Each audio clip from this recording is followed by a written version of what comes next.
orang lain di luar sana ketika membahas tentang metodologi penelitian untuk mata kuliah atau menyelesaikan di HES.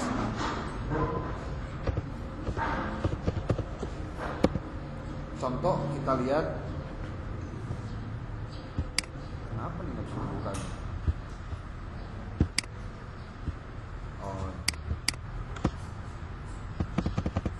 Kita masuk ke Digilib Win SBY.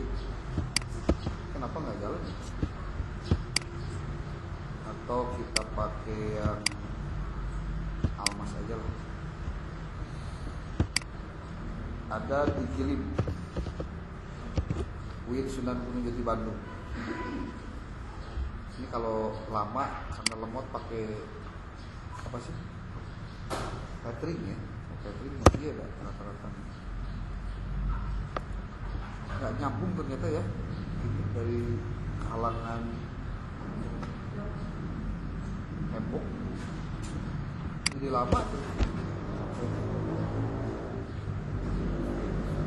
Nah, kalau kalian ingin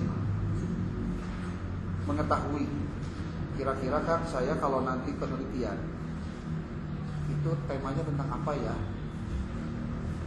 terus kalau saya penelitian HES itu baiknya kayak apa,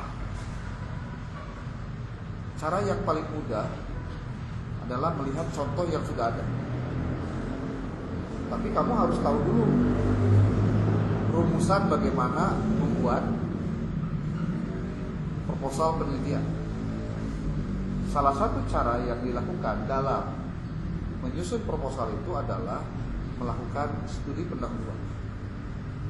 Kelompok 5 atau kelompok 6 yang nanti akan tampil tentang menentukan atau melakukan studi pendahuluan. Kenapa melakukan studi pendahuluan penting? Karena itu nanti yang akan menentukan kamu menggunakan pendekatan apa dalam penelitiannya. Nyambung tak? Karena materi kelompok ini. Nah, coba kalian nanti masuk di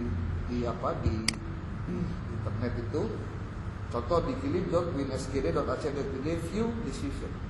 Ini gua akan direkam, nanti ada di YouTube. Kamu silakan pelajari kembali ya.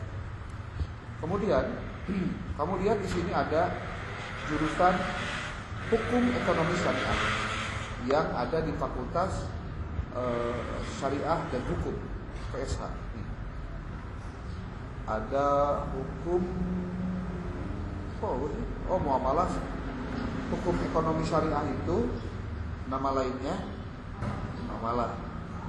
Jadi untuk melihat hukum ekonomi syariah, panggilan muamalah. Ada 1644 proposal skripsi yang sudah selesai. Contoh di 2025 ada 139, 2024 ada 169. Kita buka yang saat 2024 aja dulu. Nah, ini gambaran judul-judul di penelitian orang lain di UIN Bandung, mahasiswa-mahasiswanya yang lulus tahun kemarin. Oke. Contoh, Adawiyah Ai Robiatul, analisis hukum ekonomi syariah terhadap transaksi payment gateway pada aplikasi ShopeePay dan Link Aja. Kamu jangan fokus dulu pada payment gateway karadianya penelitiannya. Jangan fokus itu, ada.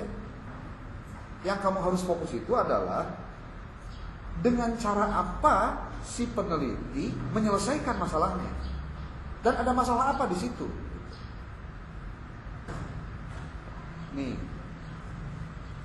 lamun dina pengalaman akan maca skripsi HES itu rata-ratanya penelitiannya di kualitatif, bukan di kuantitatif. Sekali lagi ya, rata-ratanya HES itu di kualitatif. Maka mungkin kamu akan lebih fokus jika belajar fokusnya di kualitatif. Kuantitatif jarang dipakai. Sama sekali jarang, karena memang di uraian-uraiannya rata-rata kualitas. Nah, makanya yang kamu harus baca selain buku metodologi penelitian adalah buku metodologi penelitian hukum. Gimana cara ngambilnya, cara nyarinya? Kamu buka zstriplibrary.sk. Ini baru. Lalu dari situ tulis oleh kamu di sini penelitian hukum. Oke. Search. Coba nanti kamu cari buku khusus yang berbicara tentang metodologi penelitian atau metode penelitian hukum. Nah, ayah hiji dah. Oke. Ayah di ragam metode penelitian hukum. Wah, tah. Metodologi penelitian hukum normatif dalam justifikasi teori hukum. Tilu tah. 4. Penentuan metode dan pendekatan penelitian hukum. 5 tah. 4. Tuh. Metode penelitian hukum, metode penelitian hukum, pengantar metodologi penelitian hukum. Loba pisan. Jadi lamun maneh teu pinter teh on. Buku geus aya, tinggal ngadownload, tinggal daek maca. Mun maca ge geus embung, nya tong hayang ngimpi pinter, tong hayang ngimpi boga pajak pengetahuan. Tuh, parem deui. Metodologi penelitian hukum Islam. Metodologi penelitian hukum keluarga Islam. Metodologi penelitian hukum, metodologi penelitian hukum buku ajar. Metode penelitian hukum. Wah, banyak sekali metodologi penelitian hukum. Ada dibaca mah? Ada mah? Download heula. Ya. Nah, Kang aya teh khusus ekonomi syariah. Buka urang buka we ekonomi syariah. Naon sih para pemain sentimen hukum ekonomi syariah ayat tuh cina sekaligus coba kita ekonomi syariahnya doang nih syariahnya makin surat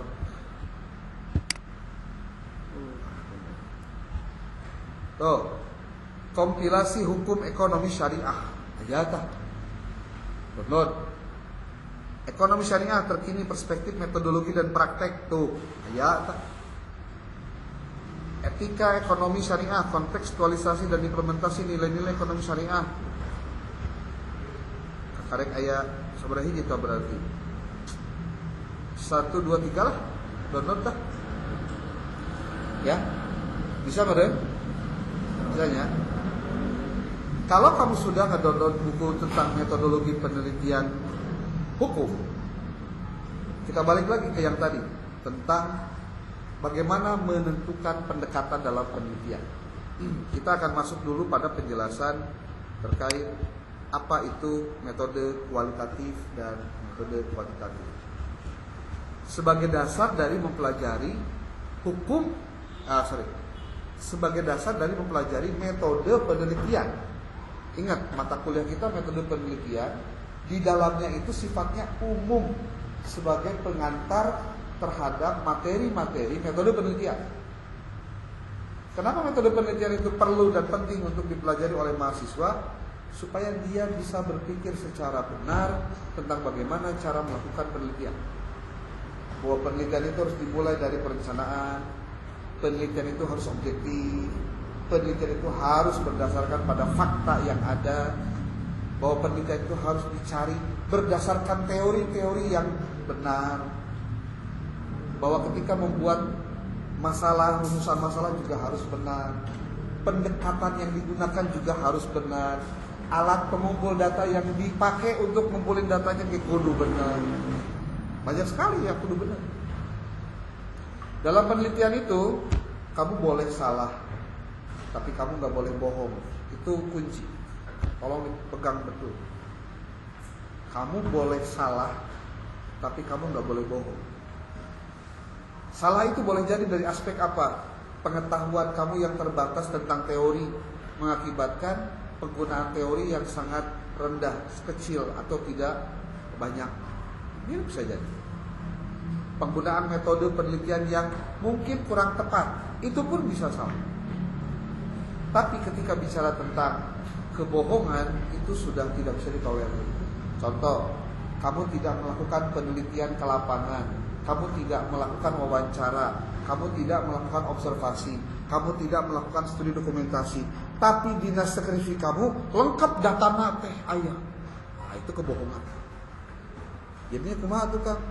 Ya kamu harus ke lapangan untuk mencari datanya, sehingga apa yang didapatkan dari data di lapangan masukin karena skripsi kamu.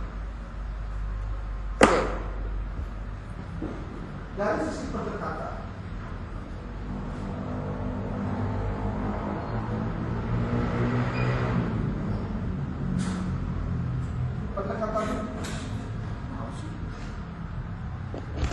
goreng ya. Baru beli.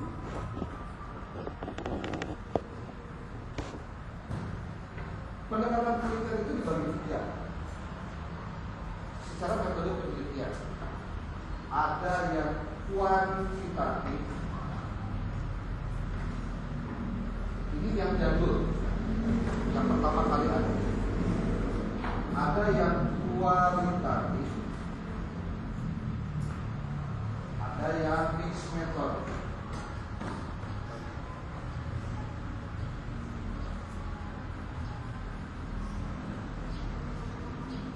Kuantitatif itu adalah penelitian yang pertama kali dilakukan oleh para peneliti dengan menggunakan azas filosofis positivisme. Kalau untuk yang kualitatif, dia menggunakan asas filosofis konstruktivisme.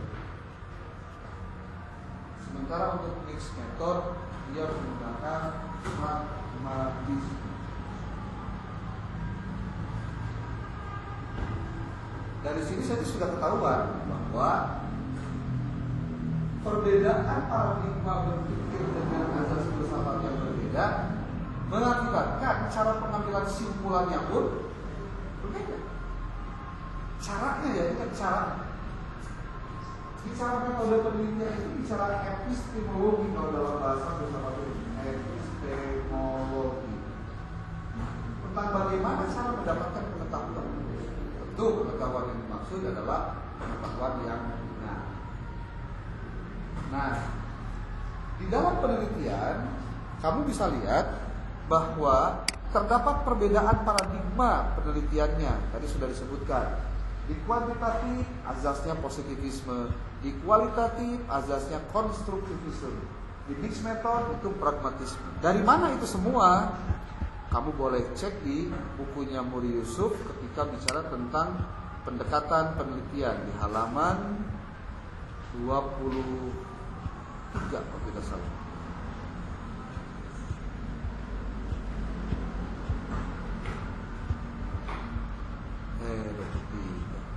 Ini nih.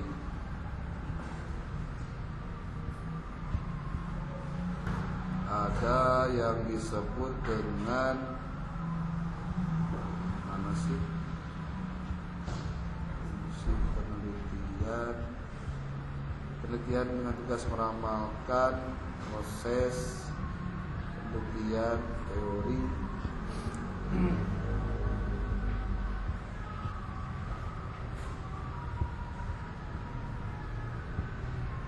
Nah ini lihat, pendekatan kualitatif dapat digunakan apabila ingin melihat dan mengungkapkan suatu keadaan maupun suatu objek dalam konteksnya, menemukan makna atau meaning atau pemahaman yang mendalam tentang sesuatu masalah yang dihadapi yang tampak dalam bentuk data kualitatif.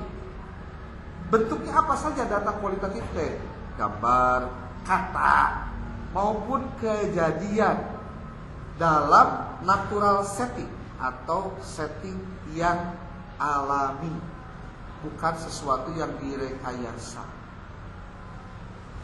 Sedangkan kalau kuantitatif, tadi kita sebelah kiri, kanan, kiri. apabila data yang dikumpulkan berupa data kuantitatif atau jenis data lain yang dapat dikuantitatifkan dan diolah dengan menggunakan teknik statistik. Bedanya itu tumpul.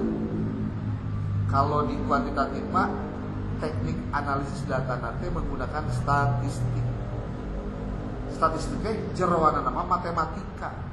Kalau dalam filsafat ilmu kamu akan temukan matematika dengan statistika itu adalah alat untuk mendapatkan kebenaran. Salah satu caranya. Karena induk dari ilmu kan filsafat. Turunan-turunan dari filsafat itu ya ada matematika, ada statistika. Setiap bentuk kuantitatif atau kualitatif itu memiliki kelebihan dan kekurangan masing-masing.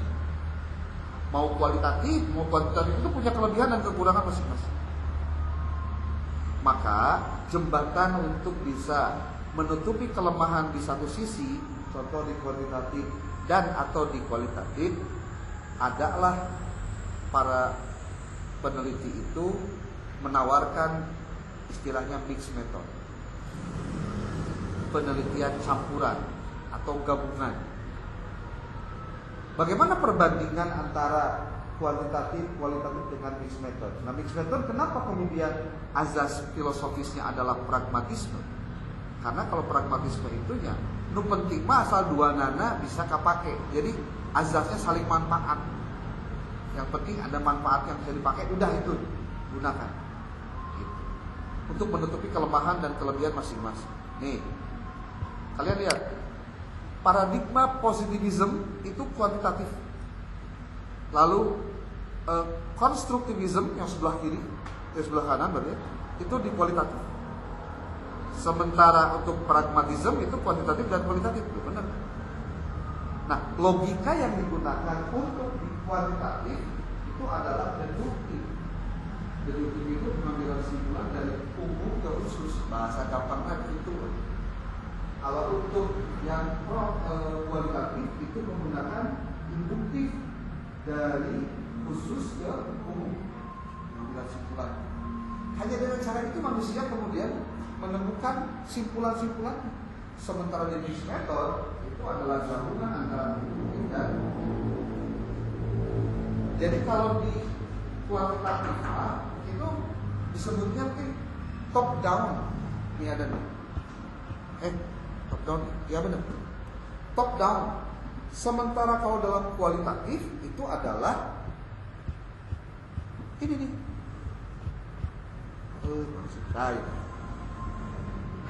Tabelnya, tabel 2.2. Katakan baca bukunya juga sih khatam bacanya ya. Nih. Kuantitatif itu top down dari atas ke bawah. Maksudnya apa? Dia menguji teori.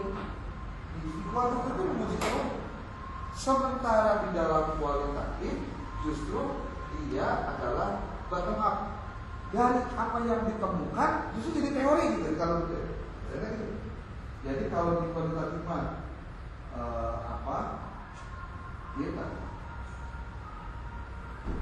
teori diuji jadi temuan-temuan. Tapi kalau dalam kualitatif dibalikan. Dari temuan-temuan jadi teori. Jadi boleh terjadi kasus di mana apa yang ditemukan di lapangan itu justru ketika bisa jadi teori itu kualitatif. Next, teori pengetahuannya natural science, kalau kualitatif interpretatif. Pandangan terhadap tingkah laku dapat diramalkan. Kalau di kualitatif, tingkah laku itu dinamis, situasional, kontekstual, dan personal. Hakikat realitas sosialnya objektif dan dapat diukur. Nah, di antara ciri kuantitatif kudu bisa diukur, kudu objektif. Objektif itu sesuai dengan objeknya. Jadi apa adanya, Ade. Sementara di kualitatif dapat dikonstruksi orang, subjektif dan personal. Ingat, dalam penelitian kualitatif yang menjadi objeknya, yang menjadi subjek penelitiannya yang jadi instrumen penelitiannya, yang mengumpulkan datanya, yang mengolah datanya, yang menganalisis datanya adalah si peneliti itu sendiri. Maka dalam penelitian kualitatif sering terdengar istilah si peneliti itu adalah instrumennya itu sendiri. Jadi apa yang dilakukan oleh si peneliti, manehna anu ngalakukeunana nunana. Kalau tidak percaya, kita coba tanyakan secara ilmiah ke ChatGPT. Itulah gampangnya. Perhatikan baik-baik cara nyeun ya, cara nyeun promptnya. Oke, jika kamu berperan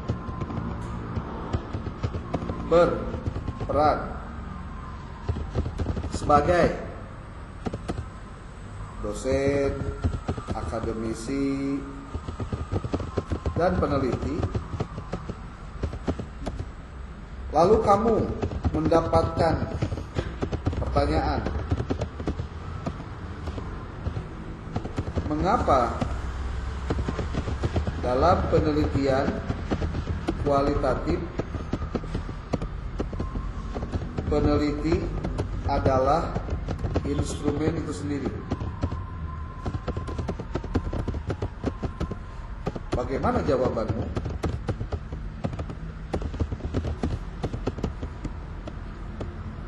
Nah, coba kita lihat jawabannya gimana. Dalam penelitian kualitatif katanya, peneliti dianggap sebagai instrumen utama karena peran aktifnya dalam proses pengumpulan data dan analisis data.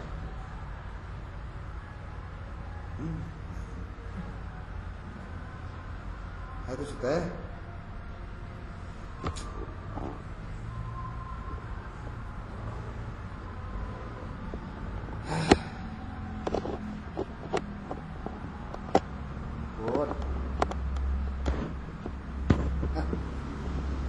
Lalu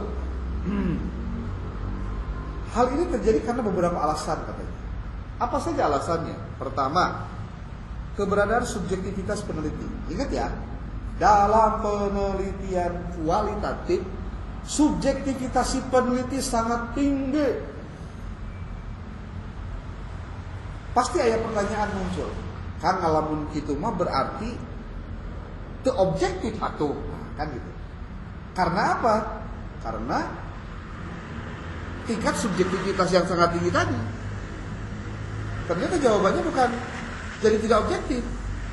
Dalam penelitian kualitatif makin subjektif, tetapi si penelitinya memiliki pengetahuan, pengalaman, kompetensi, bahkan mengikuti rundown kegiatan penelitian kualitatif, maka hakikatnya dia objektif. Jadi tingkat objektivitasnya justru terdapat pada tingkat subjektivitasnya. Tuh, jadi dibaliknya gitu. Lamun di penelitian kuantitatif, kamu mencari data penelitian itu dengan membagikan angket. Angketnya kamu sebar, si narasumbernya atau si respondennya, populasi sampelnya, dia mengisi apa yang sudah disiapkan oleh peneliti. Ngejawab A, ngejawab B, ngejawab C, tergantung. Tetapi dalam penelitian kualitatif, si peneliti bertanya kepada respondennya, lalu jawabannya tidak bisa dikendalikan oleh si peneliti. Jadi natural, apa adanya. Termasuk pada saat kamu melakukan observasi itu naon? Pengamatan. Pengamatan itu berarti naon dipakai mata supaya pendengaran. Ini mah pengamatan berarti mata. Jadi apa yang kamu lihat itu yang kamu tulis dalam observasi. Kalau studi dokumentasi itu kamu mencatat, menyalin hal-hal yang terdapat dalam dokumen, yang dari dokumen itu kamu mendapatkan data penelitian. Ini teorinya masih kena rada panjang ya, karena memang harus bicara teori dulu, baru nanti mempraktekannya. Yang kedua, alasannya adalah proses pengumpulan data yang fleksibel. Si peneliti dalam penelitian kualitatif seringkali menggunakan metode pengumpulan data yang fleksibel, seperti wawancara mendalam, observasi, dan dokumentasi. Dalam hal peneliti memutuskan jenis data yang dikumpulkan, kapan dan bagaimana data tersebut diperoleh, serta bagaimana informasi tersebut dikontekstualisasikan, itu tergantung dari si penelitinya. Jadi lamun si peneliti kurang wawasan, kurang ilmu, kurang kompetensi, terus hasilnya goreng, ya itu mah salah manehna kunaon make tidak berpengetahuan. Kemudian yang ketiga, alasannya karena interpretasi data yang kompleks. Lalu yang keempat, kontinuitas dalam proses penelitian. Wah, gimana? Sing gantinya coba. Kan ulah jadi capek nih ngajar teh sabab secara teknis bermasalah. Tadi gitu tuh, enggak, halus. Hai, mana laptop mana boleh?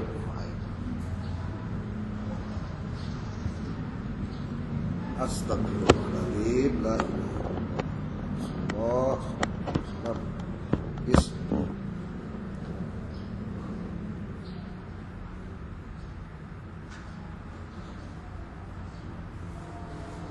Aneh. Oke. Oh. Disebut aneh karena guru. Nah, ini apa? Ketika kita bertanya tentang peneliti itu sebagai instrumen, ya. Kamu bisa nanya terkait dengan pendekatan kualitatif dan kuantitatif dalam metodologi hukum ekonomi syariah. Pernyataannya begini. Saya adalah mahasiswa program studi hukum ekonomi syariah. Ekonomi syariah. Kurung buka kurung tutup muamalah.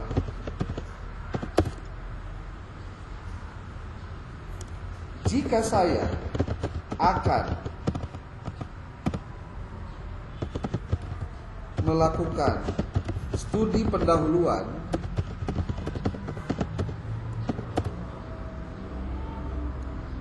masalah apa yang bisa dikaji yang menarik dan up to date.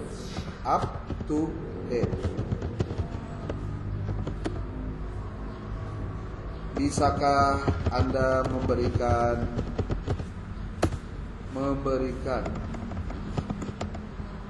penjelasan? Nah, jawabnya gimana coba kita lihat. Sebelum nanti kita ingin menentukan pendekatannya menggunakan apa. Ya. Sebagai mahasiswa hukum ekonomi syariah, muamalah, memilih topik studi pendahuluan yang relevan dan update sangat penting. Berikut beberapa isu terkini yang dapat dijadikan fokus penelitian. 1. Peran zakat dalam pembiayaan energi terbarukan. Dia cek jadi begini. Orang nanyakan saja, ima ngobrol lah. Anggap ima ngobrol warung kopi lah. 2. Integrasi keuangan syariah dengan teknologi finansial, fintech. 3. Sertifikasi halal antara label dan implementasi. Kamu tahu kan sertifikasi halal? Pernah lihat ya tukang dagang ya sertifikat halal mah gitu. 4. Perlindungan konsumen dalam transaksi e-commerce syariah. Yang kelima, praktik bank titil dalam perspektif hukum ekonomi syariah. Ya, bank titil maksudnya bank emok sebenarnya. Ya. Sumbernya ini. Nah, bagaimana tips untuk memilih topik dalam penelitian? Kata si ChatGPT-nya, pertama relevansinya. Artinya topiknya harus relevan dengan yang terkini, ulah yang jadul-jadul. Kedua, ketersediaan data. Pastikan data yang dibutuhkan untuk penelitian dapat diakses dengan mudah. Data itu bisa data regulasi. Model AINA DSN mengeluarkan fatwa Dewan Syariah Nasional mengeluarkan fatwa tentang hukum dagang, hukum syariah dan lain-lain. Kemudian pastikan topik kamu tidak jauh dari bicara konsultasi dengan pembimbing. Nanya ke pembimbing, nanya ke ketua prodi, kira-kira penelitian tentang apa yang terbaru. Kalau misal kamu nih ambil nomor berapa ya? Nomor 3. Saya pilih nomor 3. Bagaimana menurutmu? Jadi, lamun nanya ke ChatGPT mah, ulah tolong dong buatin. Nah, itu urang teh menang ilmu teh. Lamun gitu teh. Nih, saya pilih nomor 3. Bagaimana menurutmu? Dia menjawab, topik nomor 3 tentang sertifikasi halal antara label dan implementasi adalah pilihan yang sangat relevan dan menarik. Dibebejokeun urang teh. Dalam konteks ekonomi syariah, sertifikasi halal memiliki dampak yang besar, baik dari sisi ekonomi maupun kepercayaan konsumen. Penelitian ini bisa memberikan wawasan mengenai bagaimana sertifikasi halal berfungsi tidak hanya sebagai label, tapi juga sebagai bagian dari sistem yang mempengaruhi kualitas dan daya saing produk, serta bagaimana implementasinya di pasar global. Apa yang bisa kamu pelajari terkait dengan fokus tentang apa tadi? Halal tadi, sertifikasi halal. Dikasih tahu tuh, ada analisis regulasi, ada tantangan dan hambatan, ada pengaruh sertifikasi halal terhadap daya saing produk. Ada juga nomor 4 perbedaan perspektif. Meprek. Ajis teh. Diantepkeun teh kan ngelejet kan teh. Yang kelimanya studi kasus di lapangan. Cuma ngalelewean sih teh. Kita buru-buru balik belum ya.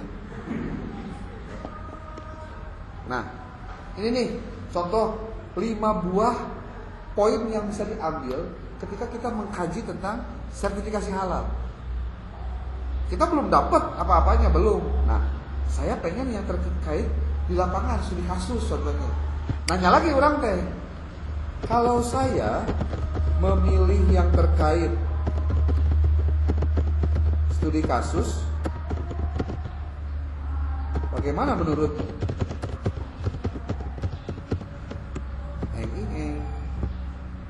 Jadi lamun kamu mencari masalah untuk penelitian ya pastikan prompt yang dipakainya benar, ngobrolnya kudu benar supaya jawabannya lagi. Nih, memilih studi kasus dalam penelitian ini adalah pilihan yang sangat baik, bla bla bla. Tuh keuntungannya apa saja, konteks yang mendalam, relevansi praktis dan lain-lain.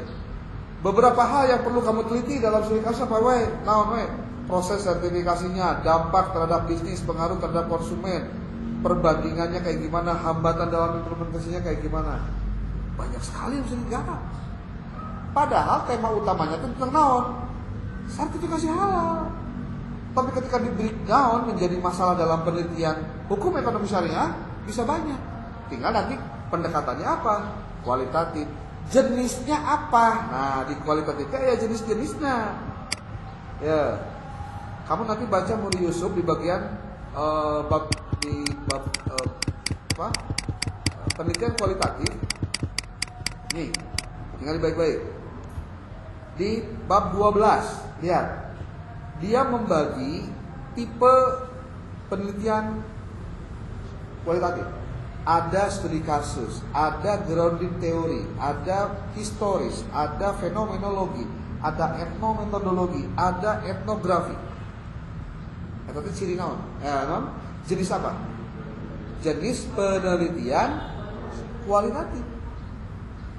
Dia nyebutin baru 6. Di tempat lain ada yang menyebutkan 9. Untuk apa? Jenis penelitian kualitatif. Jadi nanti pada saat kamu bikin proposal, kamu harus jelaskan bahwa penelitian saya menggunakan pendekatan kualitatif dengan jenis apa? Contoh, studi kasus. Ya sudah, studi kasus ya Pak. Lalu nah ini nih, studi kasus, grounding teori, penelitian historis, fenomenologi, etnometodologi, dan etnografi. Lalu pertanyaannya, Apa tadi? Ketika saya pengen meneliti, ini sudah ada nih gambarannya. Dengan demikian, bla bla bla, jika membutuhkan bantuan lebih lanjut,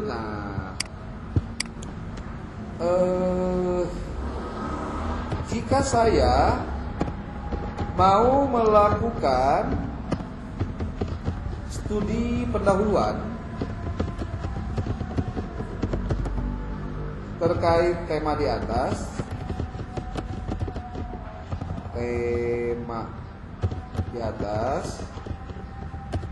bagaimana pedoman wawancara yang harus dibuat, wawancaranya kepada siapa saja. Dari sini kamu bisa tahu, oh, karena kita mau menggunakan penelitiannya kualitatif, pendekatannya kualitatif, maka pasti wawancara nomor 1 dong. Nih, untuk studi pendahuluan mengenai sertifikasi halal antara label dan implementasi, dengan pendekatan studi kasus, pedoman wawancara sangat penting untuk memastikan bahwa data yang dikumpulkan relevan dan dapat diandalkan. Berikut adalah langkah-langkah dan pedoman wawancara yang bisa kamu buat. Nah, saya pedoman wawancaranya tuh. Tuh. Kalau misalkan pertanyaannya ke orang BPJPH lebih ekstrim lagi. Tapi Jakarta masalahnya. Konsumen, produk, ahli hukum, ekonomi syariah, akademisi, siapa saja ini pertanyaannya. Ini pedoman wawancaranya, ini tujuannya, wawancaranya terstruktur, pedomannya kayak gimana, tuh ada. Contoh wawancara untuk produsen, untuk pengusaha. Kamu cari pengusaha mana di dia. Contohlah daerah di dekat. Contoh yang daging dah di dekat Asalapiah kan itu nih, si Haji Guntur apa sih? Katon di Aranate. Coba dia menggunakan standar halal nggak gitu dalam mencipta nanaona. Karena begitu itu kan udah apa? Tokyo, udah pasti yakin halal tukang kan mainnya mah haji, centang tuh dan ngagaweuna mah lain manehna tukang jagalna. Apa motivasi Anda dalam menganjurkan sertifikasi halal pada produk Anda? Apa saja kendala yang Anda hadapi selama proses sertifikasi halal? Bagaimana Anda memastikan bahwa produk Anda selalu sesuai dengan prinsip syariah? Banyak sekali. Pertanyaannya pun 5 kok, itu banyak. Tuh, udah selesai. Studi pendahuluannya begini aja, nanya-nanya doang. Kumpulkan, nanya-nanya. Hasilnya dikumpulkan. Nah, lamun data wawancara geus aya, foto hasil wawancara geus aya, dokumen kamu boga, kamu nyen laporan. Laporan naon? Laporan melakukan studi pendahuluan. Jadi kamu nulis di ChatGPT-nya, jika saya sudah selesai melakukan studi pendahuluan dan saya harus menyusun laporan. Hasilnya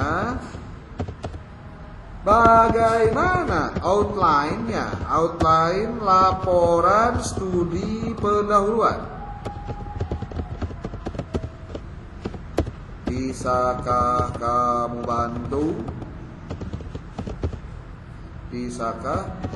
bantu buatkan outline-nya maksudnya ya.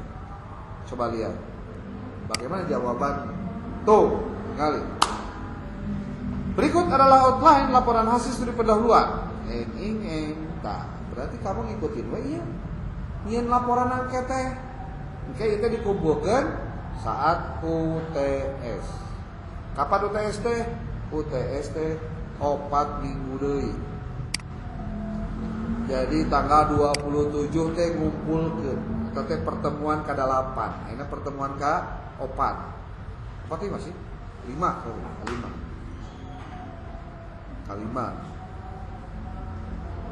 genep 7 8. Nya doakeun we sing istiqomah ulah ketika teu asupnya nya akangna terutama lah tong kaganggu poe Senin kegiatan di luar mudah-mudahan. Jadi kayak bisa jadi rekor supaya tong teu asup wae gitu. Jadi kayak orang rajin mahasiswa mah rajin dosen gitu. Dah kage apa lah ya dosen terasup ya nyaho sih. Tapi kalau mau omong lah, dipel lah. Sesama bis kota dilarang saling mendahului. Kata mah terserah mana enggak. Emang gua pikirin. Nah itulah. Ya jelema mah kudu boga prinsip. Ya. Boga prinsip, boga nilai yang dipegang. Jadi persoalannya bukan persoalan berapa pendapatan salary dari ngajar.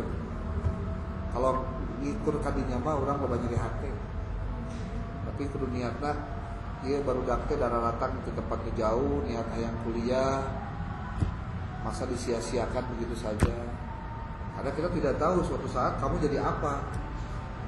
Namun kamu jadi pemimpin sebuah perusahaan besar, kamu buka anak buah loba, kamu tuh bener, salah satu jangan-jangan dari dosen yang gak benar. Tapi namun kamu udah benar, jangan-jangan itu karena mungkin salah satunya dari dosen yang benar kan gitu. Lanjut. Jadi tanggal 27 tadi pembongkaran. Aya waktu kene tah 3 minggu deui kamu akan melakukan studi pendahuluan. Sok terserah mana. Kamu aya ChatGPT tinggal ngomong, tinggal ngobrol siga tadi contohna. Hah? Ya. Nah. Tuh. Bab 1 naon? Ada halaman judul, ada kata pengantar, ada daftar isi, ada pendahuluan eusina naon wae, ada metode penelitian, eusina naon wae, hasil studi pendahuluan naon wae, pembahasannya kumaha, kesimpulannya kumaha, daftar pustaka dan lampiran. Kade lampiranna kudu aya, pedoman wawancarana, data wawancarana, dokumen pendukungnya, foto sertifikasi halal yang dimiliki oleh si konsumennya, lalu gambar produknya naon, dokumen lain yang mendukung penelitiannya apa. Lamun tema yang kamu ambil tentang sertifikasi, nah itu. Ada ieu mah karek hiji contoh ya. Engke kamu naon temana nya terserah. Teh ngapain contoh-contoh nu aya. Engke kamu risetna di tempat yang jangan jauh dari tempat kamu. Lamun bisa mah di kampung kamu sorangan. Contohnya di kampung sorangan teh aya tempat penyembelihan hewan. Penyembelihan naon sebutannya?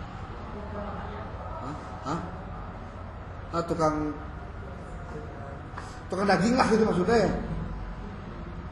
Tukang daging. Terus kumaha teknisna? Dagingnya halal. Lamun tentang halal kade. Lamun tentang yang lain-lain gimana? Ya menyesuaikan. Contoh, kan di tempat abdi mah aya naon bandar domba. Saya sebetulnya lebih tepat apa? Petani domba anu sok marokeun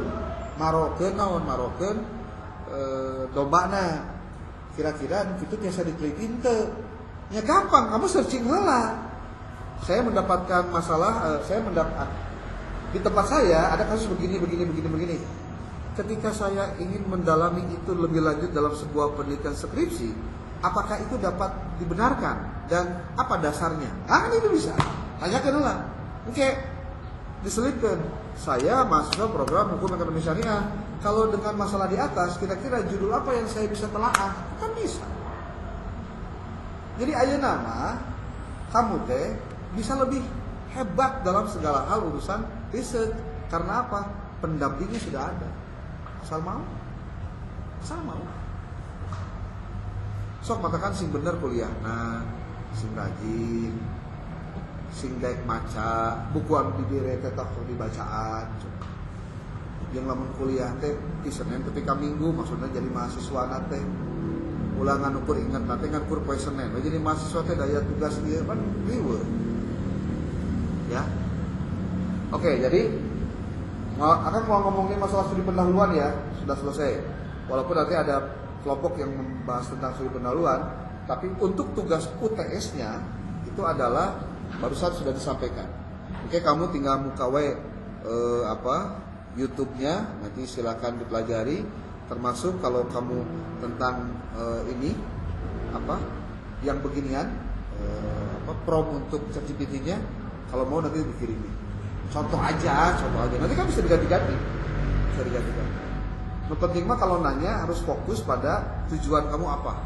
Tapi kamu harus memberikan konteks dulu kepada si ChatGPT-nya supaya dia bisa memberikan gambaran kira-kira lamun mere jawabannya kudu sesuai jeung apa yang kita inginkan. Ya. Oke, maghrib sudah benar-benar memanggil. Dan sekarang waktunya sudah, padahal masih pukul, bukan masih ya, pukul berapa ini? 17.54 ya? Bener ya?